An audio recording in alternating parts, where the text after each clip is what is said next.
Thank you all so much for being here. My name is Vaughn Garland. I am so thrilled to be part of this panel, to be moderating this panel. We actually had a conversation, the five of us, last week, I think. And I don't know if anybody really wanted to get off the Zoom call, which is very difficult, right? And so we were having a lot of fun together, and I think that you're going to be in for a treat for the conversation here. I've been asked to kind of tell a little bit about myself, which is why I'm moderating this panel. So I am the current youth educator for the Marian Francis Youth Center. Did you know that VCU has a youth center on campus? Yay! Awesome. Good. We're trying to build up our acknowledgement of the center. And so what I do there, I'm actually in charge of creating programs and trainings and offerings for teachers and educators throughout the entire Richmond region. What that means is basically trying to equip those educators, whether they're in after school time, or whether in the day sessions, or whether they work with organizations or entities to create training for them to best do their jobs, to create spaces where they feel more comfortable doing their jobs. So as you know, working with youth, sometimes there's hard days. And sometimes as an educator or an after-school specialist, it's hard to answer the questions as you're doing that job. And so what we want to do is actually create training. So if you go outside, there is a little leaflet, and you'll see Richmond YDN. So we are calling it Richmond YDN, which is the Greater Richmond Youth Development Network. Check us out. All the trainings are free. Share it out to anybody. Not only do we have like really important trainings like mental health first aid, but we also have mindfulness. We're bringing in specialists to create mindful attitudes, spaces, and so on and so forth. A little bit about me, and I want to jump into us in a couple minutes because there's a lot of questions and comments that I know that you're going to have. So I've been an educator in Richmond for 25 years. And I've kind of fit in every single space as an educator. As a professor, but also as a teen educator. And recently I was with Art 180, which I don't know if any of you know, but I was in charge of 16 to 20 programs every week. And so I saw a wide range of youth, whether they were youth from middle schools or elementary schools, whether they were youth from the Boys and Girls Clubs or Next Up and others. At the same time, I also work with youth that are incarcerated, and I also work with youth with disabilities. So I was able to see a wide range of youth and also see a wide range of educators in those spaces. So I'm really excited to be able to moderate this panel because I actually benefited from many of the services this panel offered. So positive youth development is an incredible thing in Richmond. There's so many people, I'm sure you know, but we can also talk about the do great work in the city. And so this is about positive youth development. It's also about youth, preventing youth violence, which is a big thing going on in the city right now, right? We need more programs and more resources for youth. And so I want to talk to them about this. And so Draymond Miller here, Amir El-Sayed, Yolanda Hall, Eva Colin. I've got a, yeah. I'm going to open up, let them introduce themselves with the specific question that we all wrote together. And so part of this is that I want everybody to be part of the process. So I'm going to ask this question, and then I'm going to sit down and listen. So starting with Eva, and then going to Amir, Yolanda, and Draymond. So the first question is, from your perspective, how does Richmond and or the region look like to a youth? Where are we now? Who are our youth, and how do our youth currently connect with others? So Eva, can you start? Sure. First of all, thanks so much for having me. Eva Colin, I work with the City of Richmond. I'm a senior policy advisor, and I lead the city's first ever Office of Children and Families. And so I do a lot of internal work in collaboration with partnerships and other stakeholders.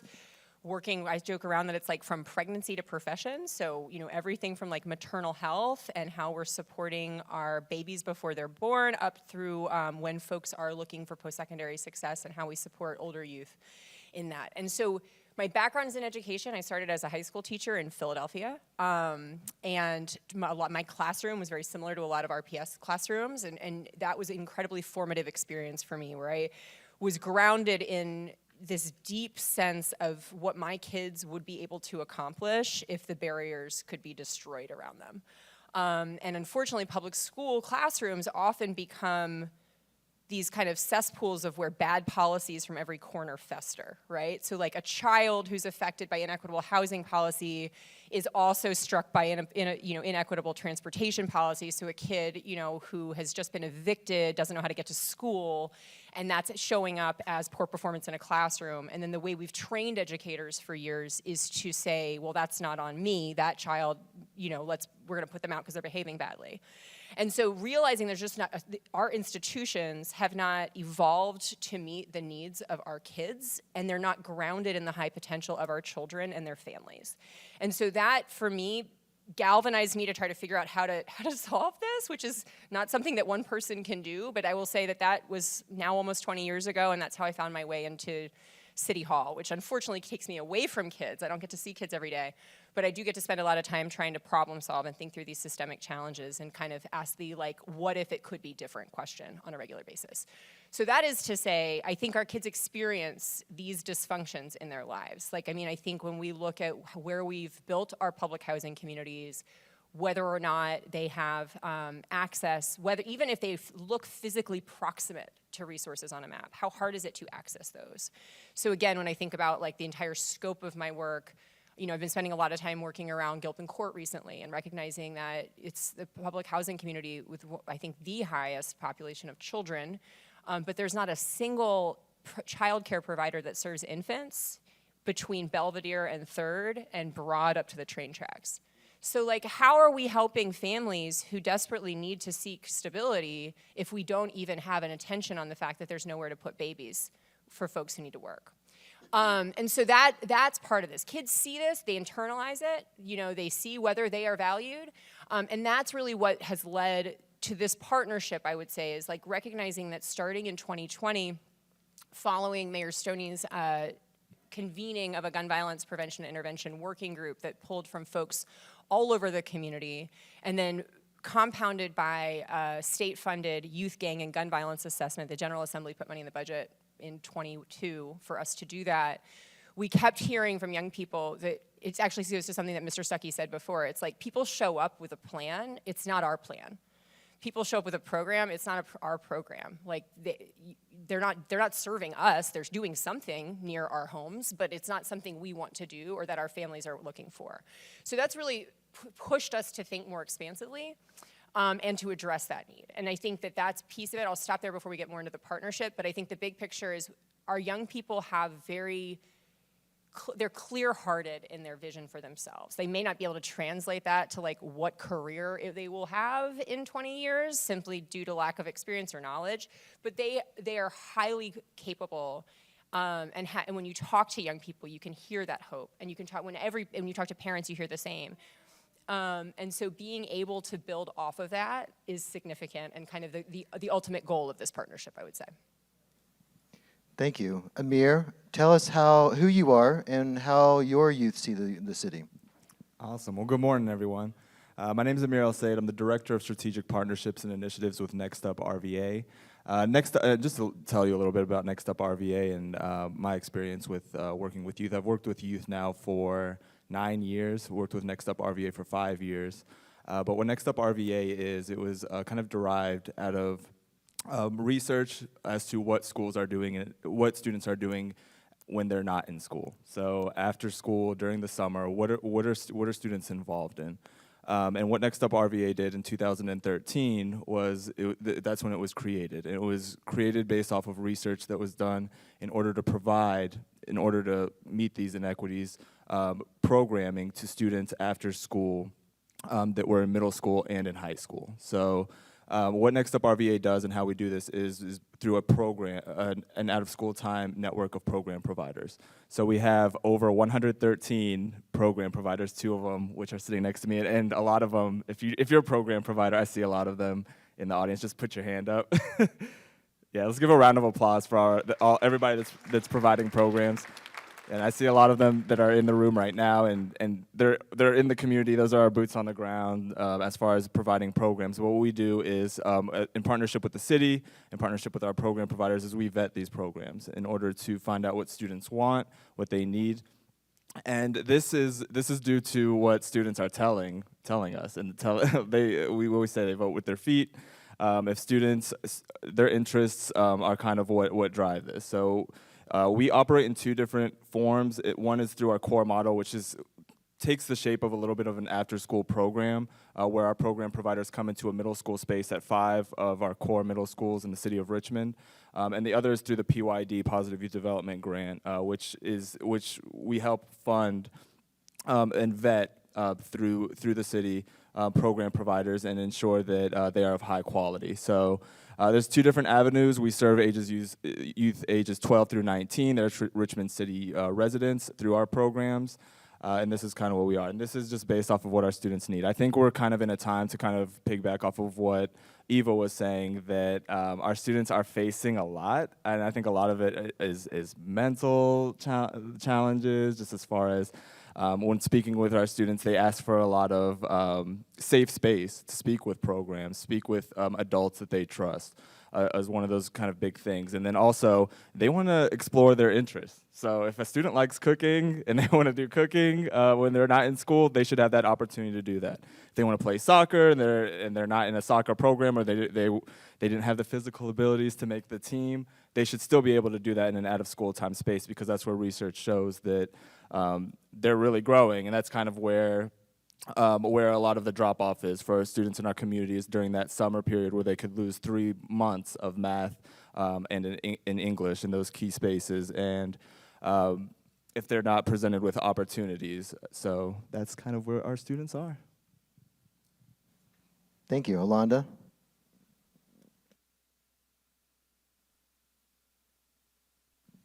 Thank you. Good morning, everybody. I'm Yolanda Hall. I'm the owner and founder of Unbreakable Minds Coaching, where we work with young people primarily in individual coaching ages 15 to 25. So with a huge emphasis on high school, college, and emerging adults, right? Because everybody's like, start at elementary. And I'm like, well, there's people who serve in elementary.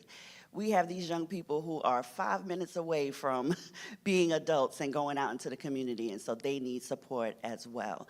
But my background is for almost close to 25 years now. I started my adult career in Henrico County Public Schools as an instructional assistant, and then I went back and got my master's from VCU, so it feels good to be at home, to become a school counselor. And I served as a school counselor for many years. My husband was in the military, and I served in Henrico as well as in Iowa and Illinois and in Texas. And then we came back here, and I came back to Henrico County Public Schools. So I served as a school counseling director as well. And then I transitioned to the CSB in Henrico, so Henrico Mental Health. And what I learned all those years, or what was constant for me, was really understanding the minds of young people, getting in how they think, excuse me, and realizing that what was in their way of their growth and development was their mindset, right? Because our mindset is created from our environments, from our experiences, from our exposure or non-exposure, like was said earlier. And I realized that if mindset was the problem, then mindset is also the solution. So as we were in the pandemic, you know, they say that whatever people come and ask you for all the time is what you should start a business doing, right? And so when the pandemic started, I started getting, all the time, but definitely when the pandemic started, I started getting a lot of calls from parents whose kids were usually successful and doing fairly well, saying, I don't know what to do. I don't know what's going on with this kid. You know, they were a student. They were, striving for this and striving for that, and I just don't know what to do. And so I realized that I could help them solve a problem. And so Unbreakable Minds Coaching was born.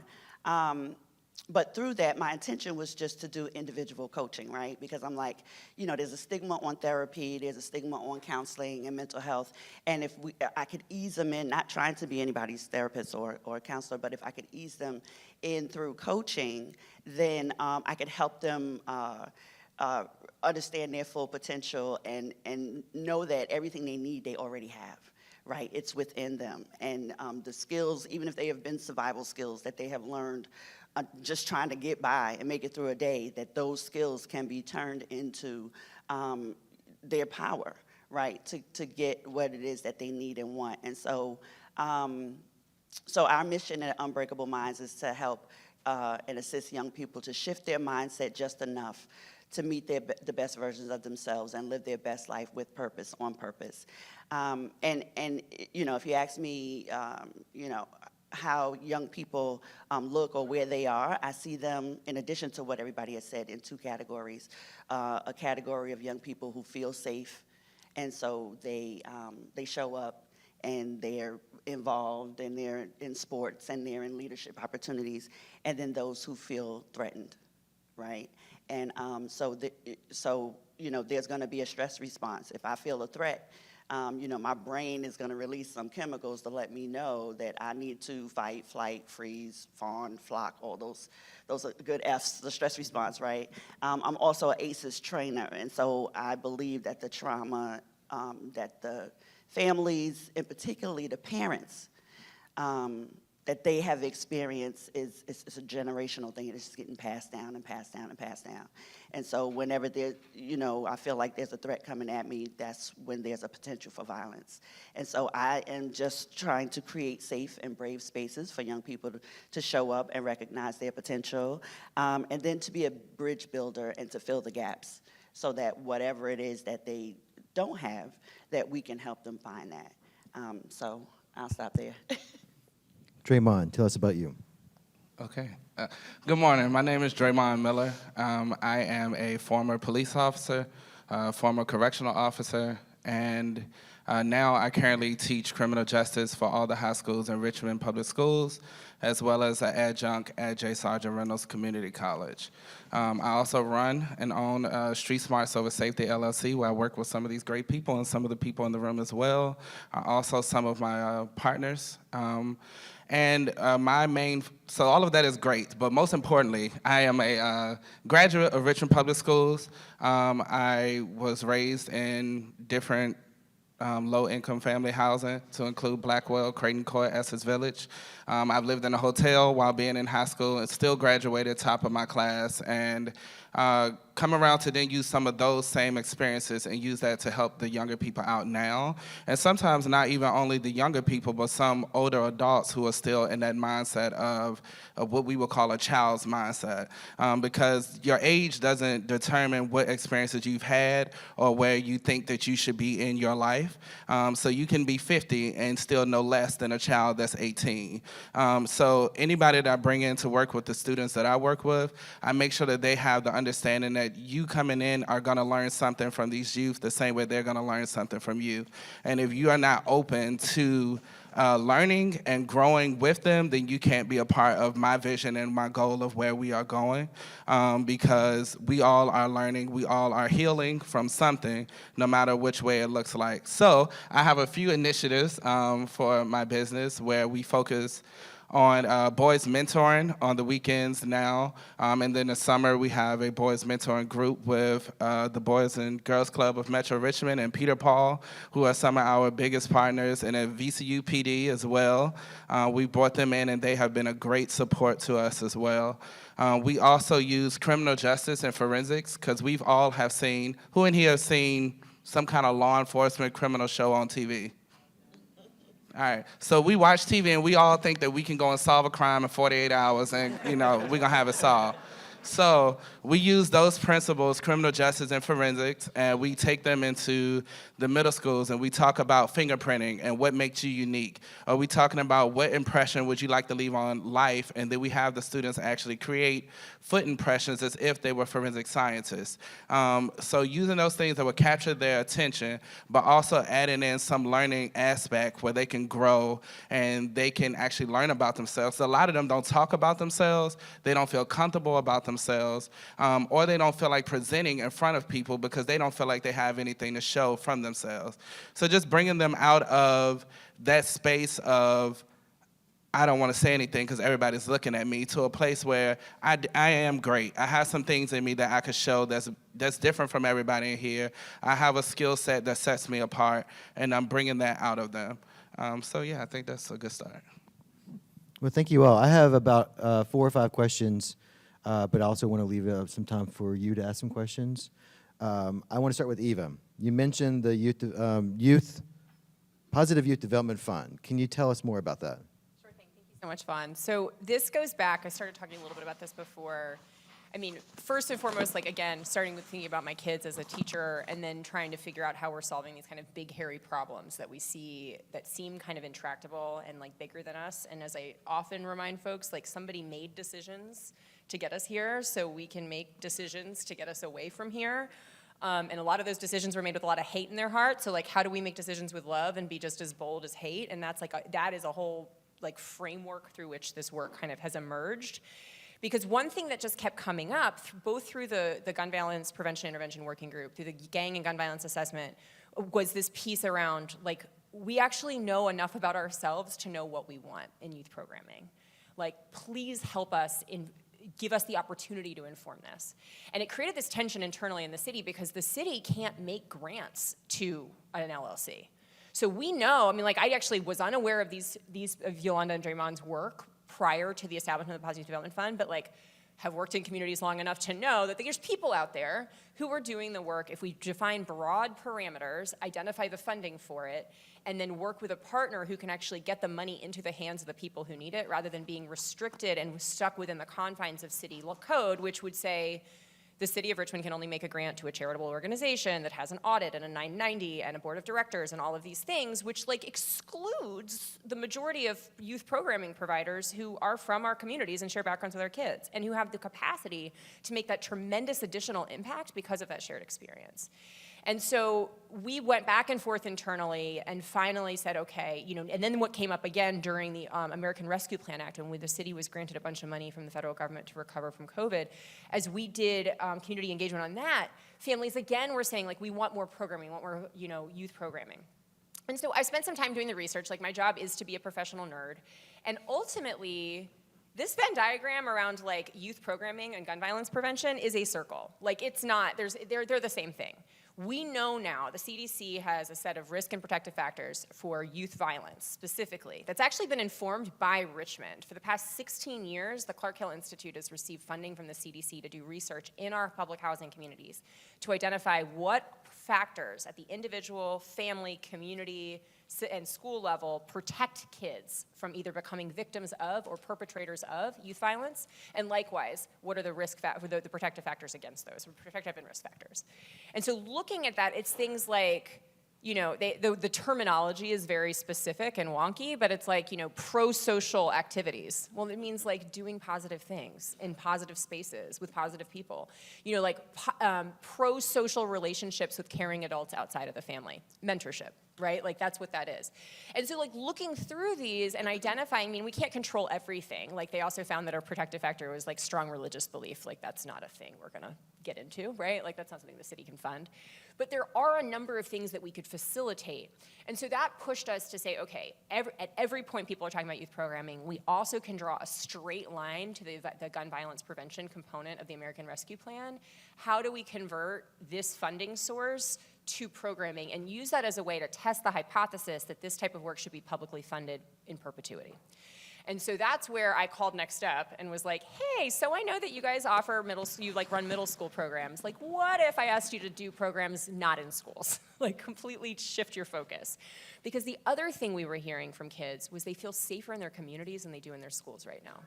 And that's something that's just really kind of ground shaking for those of us who have worked in schools and believe in schools, but recognizing the impact that COVID had on our kids' mental health, their sense of safety in school, and their ties to their communities was like, okay, well, then we need to figure out how to meet kids where they are. Like, how do we offer programs not just in middle schools, but also in community settings?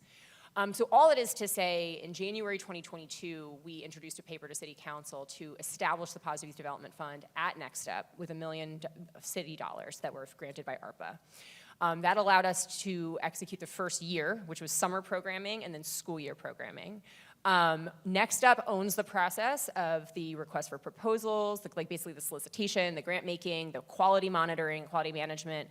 With broad, I want to be very clear, like we've been very clear about being expansive in that definition of quality, of recognizing like how do you identify a high potential organization or individual that might need some structural support to understand how to do a budget or how to do reporting and things like that. So we're not just looking for folks who kind of meet the more standardized, stereotypical bar for quality.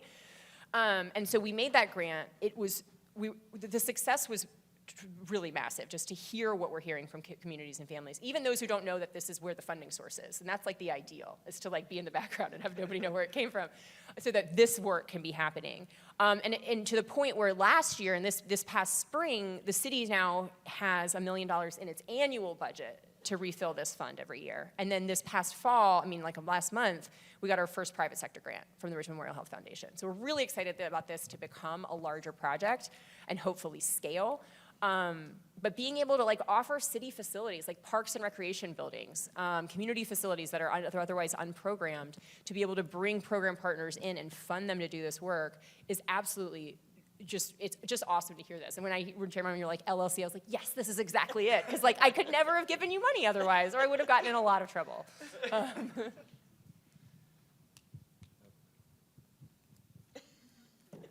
Sorry, thank you. I want to turn to Amir real quick because, and Eva, that was fantastic setting this up. I know Amir, actually I want to just share, the first time I met Amir was at Lucille Brown Middle School at 3:15 years ago, right after the students had gotten out of class. I think it was 3:15.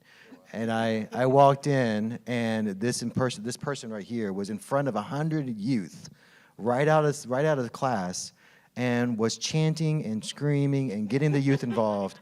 Every single one of the youth were paying attention. They were there with him, and Amir has this magic. I bet you money if I asked him, I'm not going to, but if I asked him right now, he would get all of us up and dancing right now if he was given a chance. So Amir, tell us about Next Up in terms of what are the youth like that coming to Next Up, and then also like what are your partnerships in using this fund potentially create avenues for people who might be in this room that have their own organization that might have youth that they want to work with and to potentially connect through Next Up. Is this working? Yep. Okay. So I think, thank you, Vaughn. I won't lead us in we can organize that later, but yeah, just to kind of backtrack with what Next Up's role is in this Positive Youth Development Grant, and to kind of piggyback off of what Eva was saying, is it's really to find the best programs, whether they're grassroots, larger organizations in the city for our youth. So just to kind of, like in layman's terms, that is what we do. Now there's a whole vetting process where, and it's not something that the city can do, that if we have program providers, they have 2 opportunities during the year to apply to become program providers and receive funding through the Positive Youth Development Grant. That we have a school year session, and we also have during the summer are the kind of the 2 different opportunities where we have program providers. We have a program provider network of over 100, more than plus. It just keeps growing every time I see it, but more than 100 different program providers that we have in our network. So our role is really to find the best of the best. A lot of them are in this room right now. There's 2 sitting next to me. The best people to serve our youth. And that's through a very specific application process. The application process is very intentional. It's extensive but intentional, just to ensure that we have the right programs in the city. Now, programs have to reapply every single year. So it's a constant, continuous improvement cycle where if we find that, and this is where Eva was kind of talking, that there needs to be a system to oversee this. That if we find that X program is not working with youth in this area of the city, that we're the ones that can kind of say, then we have, it's not Next Up itself, but we do have an advisory committee that oversees this. But they would be the ones to say that, hey, this program in X location is not working. They will not be getting funding for this upcoming cycle. Now, it doesn't stop there. What we do with our program providers is a continuous process. So if we find those people in the area of deficiency is in youth development, or if it's in SEL, we make sure that we are providing professional development, trainings for those people. If it's in grant writing, we partner with Nonprofitability so that they can come into the building and talk about writing grants and grant management and donor cultivation and just making sure that they're still receiving that professional development. So it doesn't stop with the actual vetting of our program providers. There's a continuous training cycle that we do, and there's also networking. We realize that Richmond is a relatively small city, but not everybody necessarily knows everyone. And what we do 4 times a year, every quarter, is we have our program providers come together and network. So we actually had one last week during Lights On After School, but we get them together and people that have our programs that have similar program categories, so our sports and health programs, they'll get together and they'll speak about the work that they're doing, but just to be able to network and talk to each other and share best practices is kind of where we come in. It also comes in on the data side, is a big space that we live in, just ensuring that all of our programs have the expertise and the knowledge to input data, track students, and be able to follow up with surveys and things of that nature so that we're able to track the progress that Eva was talking about with our youth. To answer your question about what are Next Up Youth, the Next Up Youth are the youth of our program providers. So Next Up is a system of program providers, and they're the youth that are in Draymond's program, in Yolanda's program. I see Earl over there, they're in Earl's program. So they're the ones that is what, they're Richmond City youth that are in these different programs, and they're youth of those specific programs. Thank you so much. Yolanda, I've got a two-part question for you. All right, what is your organization doing to promote positive youth development and prevent youth violence? And how are your partnerships assisting youth in achieving their goal? Excellent, thank you. I love that question. I was kind of preparing my mind to come here, and I was like, let me remember all the programs that I've been involved in with Next Up. Because the way it started was that there was a partner that was on the first round, and she was like, have you heard of this? And I'm like, no. And she's like, well, I'm going to pull you in because we want to do this thing, and we think you would be perfect to come in, right? And so I have been a part of 9 programs, 4 of the, I think it was 5 of the mini grants, and 4 of the positive youth development grants. And it's been amazing because as a new business owner, I told you I was in this space for over 20-something years working with youth, but as a new business owner and a coach, knowing that no one has a budget for coaching, right? Because no insurance covers it. I don't have a budget for coaching, so I had to scramble, to get my own coaching, which led me to this space. But I was like, okay, so now how can I still reach the people who need to be reached?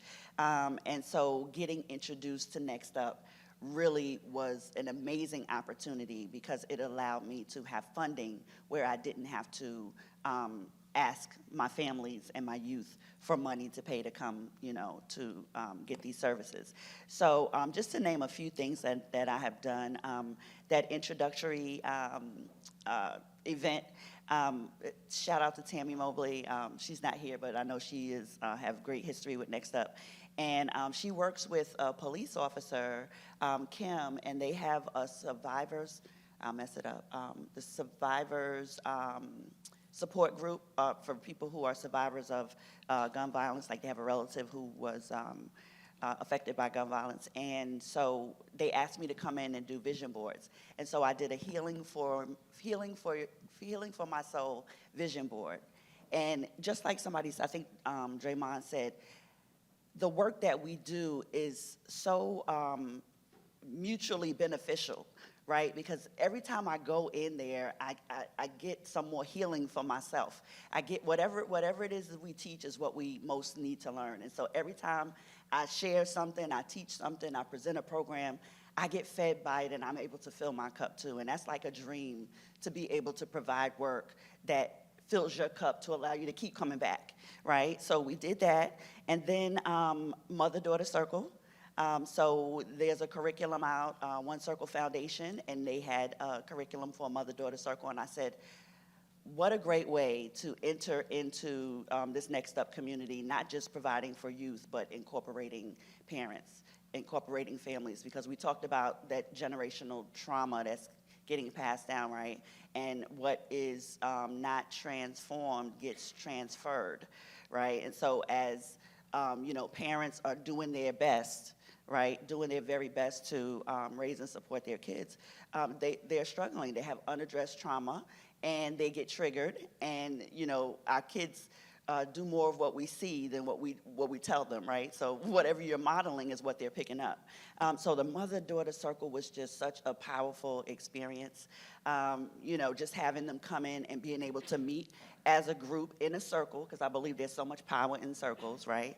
And we have like an opening ritual, and we have time to talk where we pass around a mic, and so you can only talk when you have the talking piece, which a lot of the young people said, I just felt seen and heard, because there's rarely a time when I'm talking and someone's not interrupting me or telling me that I'm wrong, or whatever the case may be. So that was so powerful. And then after we did the mother-daughter circle, we did the teen table talks.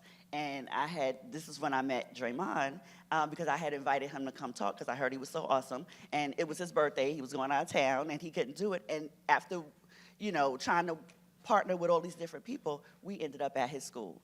And we ended up serving his kids. And 30 young people, we did a World Cafe model. And we had different topics at each table. One was, community connections. One was Violence Speaks. One was mental wealth. One was It Takes a Village.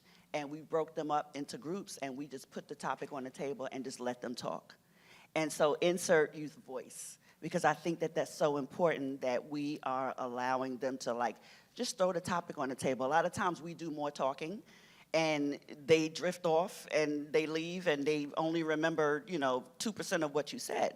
But when you put the topic on the table, create the safe space, and then allow them to talk and just facilitate the conversation, I have seen that has been very effective in them showing up and really feeling or reporting that they've had some transformation.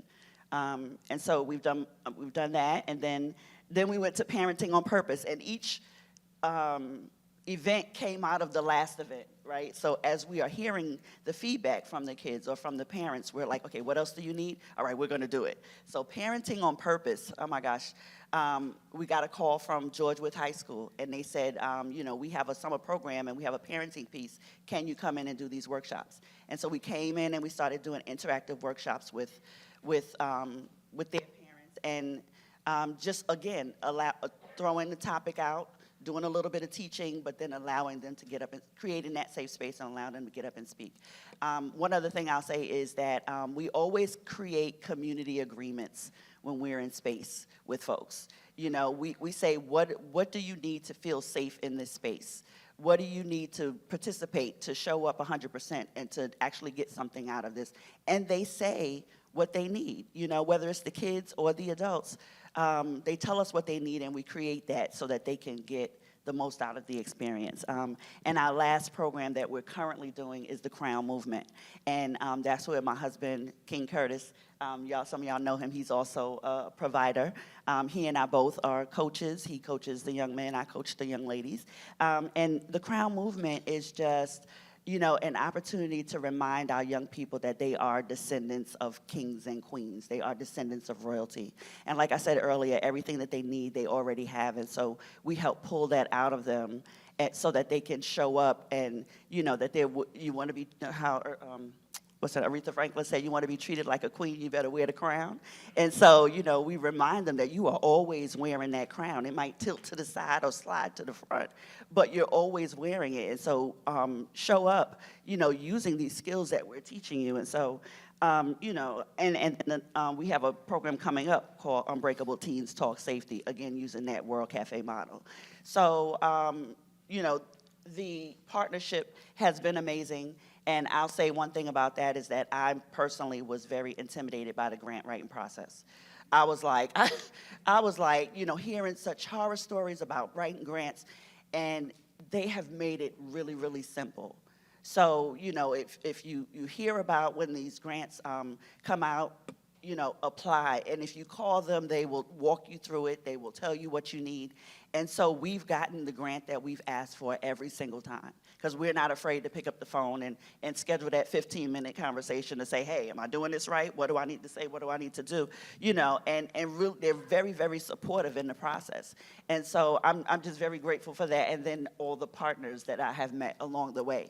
And like we said today, you get cards, but make arrangements today to connect and decide how you can work together to, help these young people. So I'll stop there. Vaughn, can I jump in? 'Cause Yes, I just want please. to make something really explicit, because Yolanda just walked through what her programs do, which are amazing, because I think two pieces of it. She mentioned mini grants and mini grants and the grants.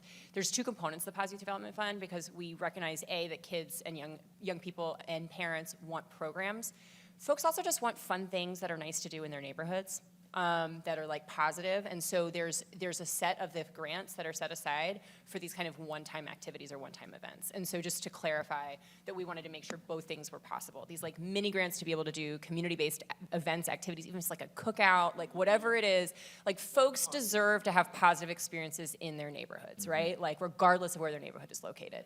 And so we wanted to bring that to everybody. So that's part of it, and then to help them kind of co-design that. The low barrier to entry is piece of this, because we know that admittedly, like if you apply to the city, you might not get a grant. You might be really well qualified for it, but like our process is our process. And I can't change that, So this allows us to have that flexibility. But the bigger piece is everything she's describing, like if you were to Google CDC protective factors against youth violence, you will see positive relationships with parents. You will see strong sense of self, a belief, and they use the word popularity, but like the sense of belonging with other people. What she's doing, you can see a direct line to those. And I will add, what's fascinating about the fact that the CDC has established these risk and protective factors is that they don't have a corresponding evaluation method.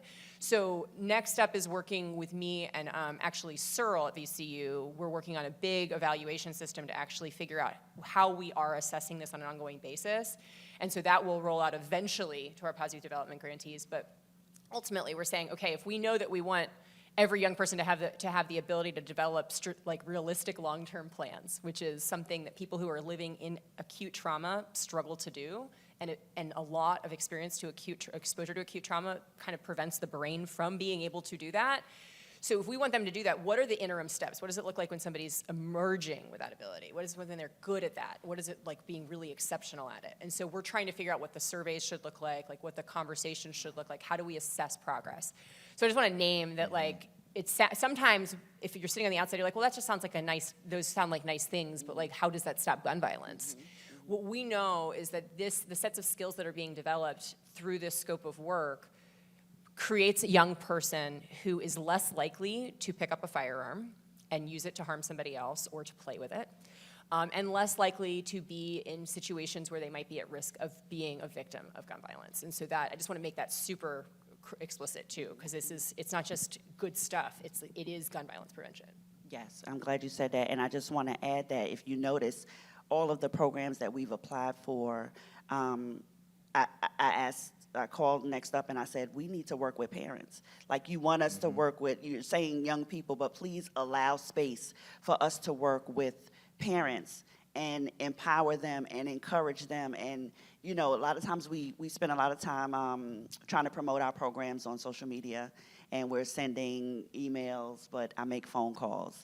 And I show up at school events, and I, just try to be visible and have these conversations with parents and create a sense of safety between us, and then they prioritize more being able to get their child to the program or making sure that their child, shows up and things like that. So I'm also grateful for the fact that we're allowed to work with the adults, because it's been very effective. All right, so Draymond, and I just got the 5-minute sign, and I'm so sorry. But right after this is a break, so if you have questions, you can come up to the panel and ask questions. Draymond, I'm going to turn to you. And if I can, in my seat right now as a member of the Division of Community Engagement, we need to have another conversation with this panel about starting safe spaces, because safe spaces is where it starts. And in that, there's a whole machine that sits into that. So thinking about next year. So Draymond, can you share more about your work with SEL, social and emotional learning, and the youth in the justice system that you work with? And what opportunities do families and youth have to reconnect to that SEL work? So for me, I survey all of my parents and the students separately, and I do it where the students are separate from their parents, so that way they don't feel like they are pressured by their parents to answer in a certain way. And I ask the students what are the core values that they need or they feel like that they need out of a program, as well as I do with the parents as well. And sometimes parents' answers are catered because of, like, some of my parents are from out of other countries, but they live here. So they're afraid that if they do certain things or if the child tells us something, that if we report it, they're gonna get in trouble, they're gonna be sent back home. It's like all kinds of stuff. So knowing that and having that understanding, I take for what they need and then I build programming around that actually caters to exactly what they will need. Of course, having certain core things like opening up experiences that are common to most people, but these students and parents don't have. Like last week, we took the boys hiking, and something that you thought would be so simple to take them to Forest Hill Park and let them walk through the woods was like mind-boggling for them because we don't go outside, we don't play in tunnels, water. What are you talking about? Skipping rocks? We had a whole 30-minute activity on skipping rocks because they couldn't do it, I could, and I finally found something I could beat them in, so I was happy. So because of that, just doing some of those things and understanding what they actually need, what are your important factors, what are things that you feel are important to you, and not me sitting at a table with a bunch of other people who's older than me, because I'm usually the youngest one in the room, and we just coming up with ideas when we are old to them, and they're the younger ones, but by actually asking them and cultivating experiences because of that, and then having conversations while in those experiences, you see their guards go down. And it opened them up to be vulnerable and open to answer questions. And then also making myself vulnerable to tell them, look, I made some mistakes. Look, I was locked up at 16. But I still became a police officer. Every day I go to work, I really don't want to be there because I don't want to work. You know, or just going through normal life things, connect with them. And because of that, it opens up a space where you can really tackle anything in their life. You become a person of support, but also a person of trust. And with younger people and with adults, as long as you make them trust you, you have an open door to do anything else. With the parents, I make it a thing of mine to call every week, either me or one of the two other guys that work with us for our boys mentoring program, to call and just check in. Hey, how's your week? Anything going on? You want to talk about anything? Let them vent for about 30 minutes, hang up the phone. But even in that moment, it's like, you know what? He really cares. Like, and not only care about you, he care about me. We asked about the other kids. Next thing, some people got cut off, though, because 2 hours in, I'm sorry, I got a life. But outside of that, you just have to be open and willing to give time when you're dealing with people and their problems. Some people just need someone to listen to them. They already know the solution. And if you just listen, by the time they finish talking, they get to the end of it, they already solved their own problem. So I don't know if that answered the question. I guess in dealing with youth in the justice system, I don't technically go out and look for youth that's in the justice system, but I would say that life has a funny way of sending people your way. And usually when I deal with youth or youth get referred to me lately this year, I've been getting a lot of young men who are, their parents just call and say, hey, they're angry. I don't know what to say. I don't know what to do. They want to fight. They just don't listen to me. And I feel like they're going in a certain path. But then having conversations with them, you realize it's not that they're angry. They just feel like, I can't tell my mama nothing because I know my mama's gonna get angry. And if she get angry, she can't take care of me and my siblings. So because of that, I'm just gonna be angry and I'm gonna be the one that fight out so that my mama don't have to. So the rest of my siblings don't have to be punished or feel like they're losing something. So, and I'm learning to talk to the parents in a way where, listen, I don't need you to go and speak to them about that and make them feel bad or feel like they should respond in a different way. But I need you to understand that they are showing love but you just don't understand the way that they're showing love because they're showing it from a way of protection because they feel like they have to be the men of their family to protect everybody else in the family. Thank you. Do I have time for one question? One question. Sherry gave me the all right, so one question. Does anybody want to step up?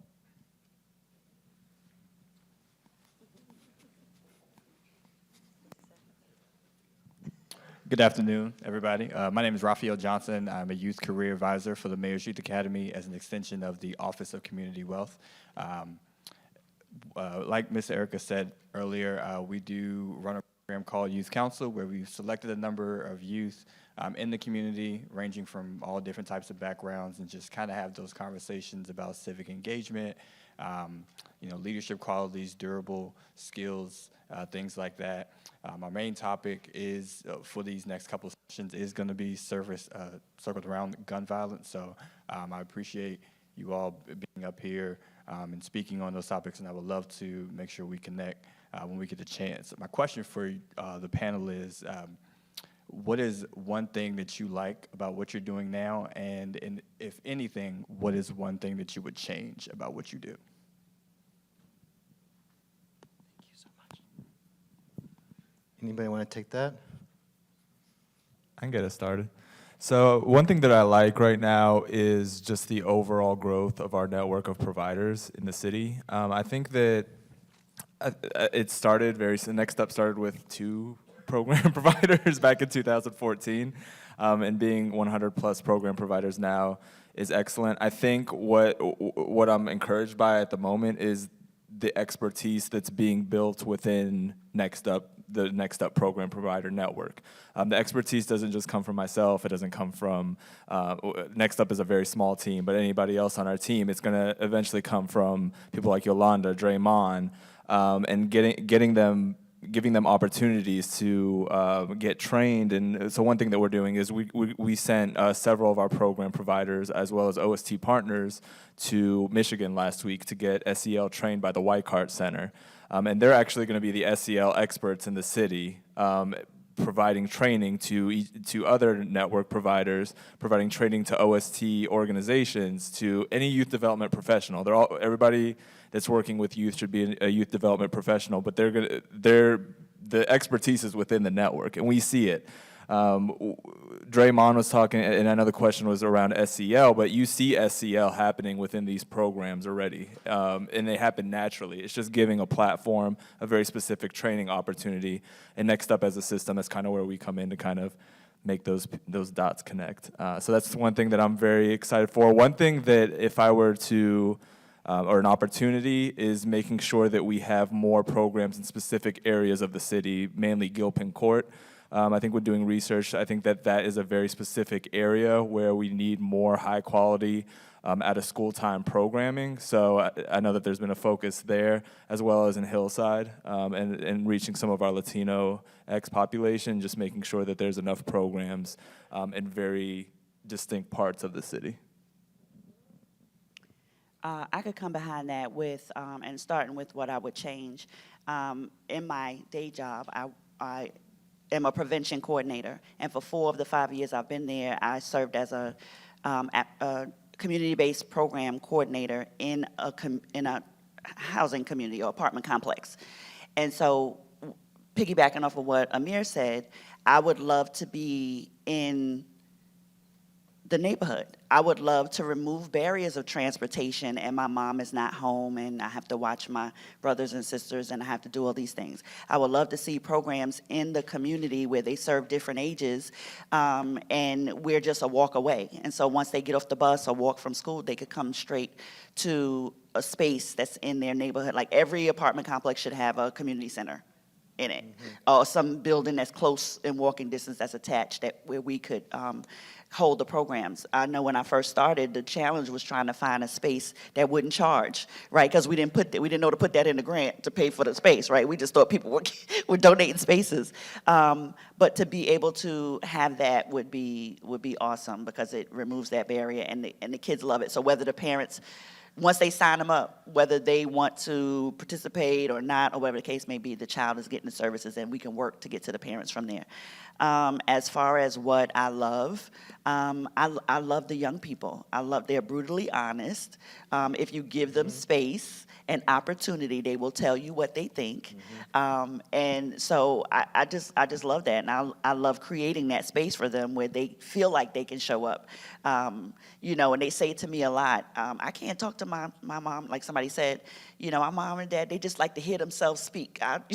You know, my problems, they turn it into their problems, and next thing you know, we're talking about them. And so I just love creating that space for them, and then the partnerships as well have been absolutely amazing. This is the stuff I love the most because, right, I love like hearing from folks and being like, okay, how do we fix this problem? Because when we talk about physical space, I have the unique privilege of like sitting in the city. So like it is not unreasonable for me to ask a certain mayor to be like, hey, can we like do an all call of folks in the city of Richmond who have facility space that they'd be willing to donate? Right? Like that's a call to action that's actually fairly low intensity from like a church or a community center or somebody who just has space, and it's something that we could do. So I'm like, all right, like, okay, how do we do this? Can we maybe do like a master, like liability insurance through Next Up? So I'm trying to like solve things already right here.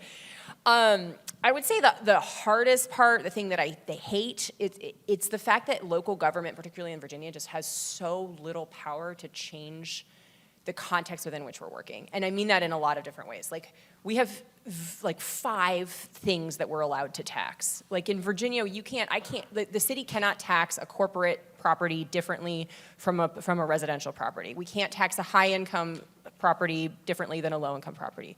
We have to do everything the same, and there's only like 5 taxes that we can implement, and all of them are regressive.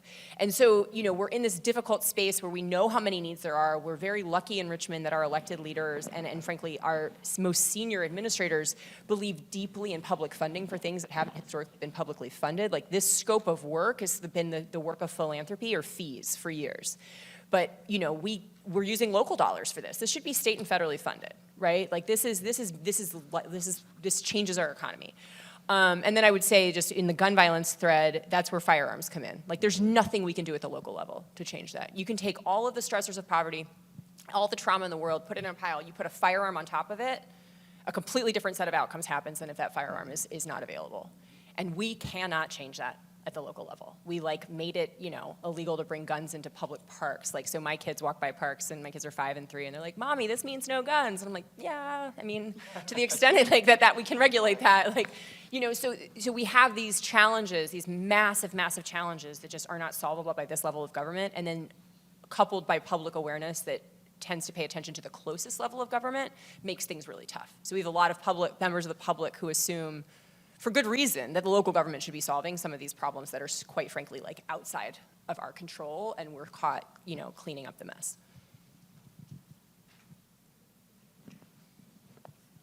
And I guess for me, the one thing that I do like is that I can see the impact when I see youth that I'm working with now or youth that I worked with in the past. And even on my bad days, they can make me have a great day. Because just by seeing them or them saying something, or Mr. Dre, I'm happy to see you today, or, you know, y'all are my favorite. You know, saying things like that goes a long way for me.